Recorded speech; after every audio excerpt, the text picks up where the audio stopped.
Gauri Suryavanshi S मराठीमध्ये आपलं स्वागत। वळूया आजच्या बातमीकडे। तुम्ही जर एखाद्या कंपनीत काम करत असाल आणि तुमच्या पगारातून दरमहा पीएफ कापला जात असेल तर तुमच्या मनात हा प्रश्न नक्कीच आला असेल की हे पैसे कुठे जातात। कर्मचारी भविष्य निर्वाह निधी संघटना फक्त हे पैसे गोळा करत नाही तर ते तुमच्या पैशांची योग्य ठिकाणी गुंतवणूक करते, जेणेकरून तुम्हाला निवृत्तीच्या वेळी एक चांगली रक्कम आणि पेन्शन मिळू शकेल।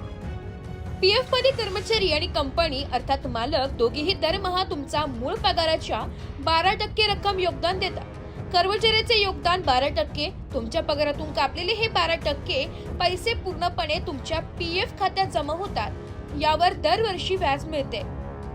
कंपनीने दिलेले 12% योगदान 3 भागांमध्ये विभागले जाते। 8.33% रक्कम ईपीएस मध्ये जाते, 3.67% रक्कम तुमच्या ईपीएफ खात्यात जमा होते। याशिवाय कंपनीकडून ईडीएलआय मध्येही थोडे योगदान दिले जाते।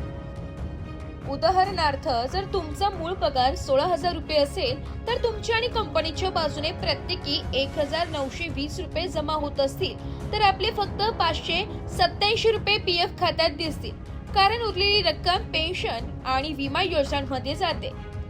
पीएफओ तुमच्या पैशांची गुंतवणूक कुठे करते तर पीएफओ तुमच्या खात्यात जमा झालेले पैसे थेट स्वतःकडे ठेवत नाही, ते तुमच्या पैशांची सुरक्षित ठिकाणी गुंतवणूक करते।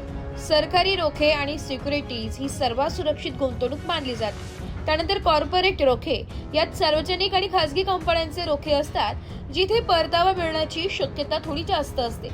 एटीएफ गेल्या काही वर्षांपासून एपीएफओ त्यांच्या निधींपैकी 15% रक्कम शेअर बाजाराशी जोडलेल्या एक्सचेंज ट्रेडर्स फंड्स मध्ये गुंतवत आहे। पेन्शन एपीएस, जर तुम्ही 10 वर्षांसाठी पीएफ जनतेत योगदान दिले असेल तर 58 वर्षांच्या वयानंतर तुम्हाला एपीएस मधून मासिक पेन्शन मिळू शकतं। आणि विमा मध्ये जर कर्मचाऱ्याचा अकाली मृत्यू झाला तर ईडीएलआय योजनेअंतर्गत त्याच्या कुटुंबाला विम्याचा लाभ मिळावा हे योगदानही कंपनीच देते।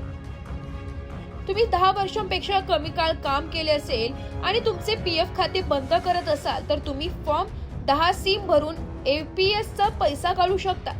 पण 10 वर्षांपेक्षा जास्त काळ सेवा दिल्यावर तुम्ही एपीएस चे पैसे काढू शकत नाही, कारण तुम्ही पेन्शनसाठी पात्र बनता।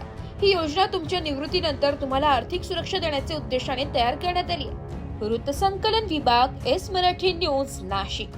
अशाच नवीन ताज्या घडामोडी जाणून घेण्यासाठी आमच्या एस मराठी न्यूज चॅनलला लाईक करा, शेअर करा, सबस्क्राईब करा आणि बेल आयकॉनला क्लिक करायला विसरू नका।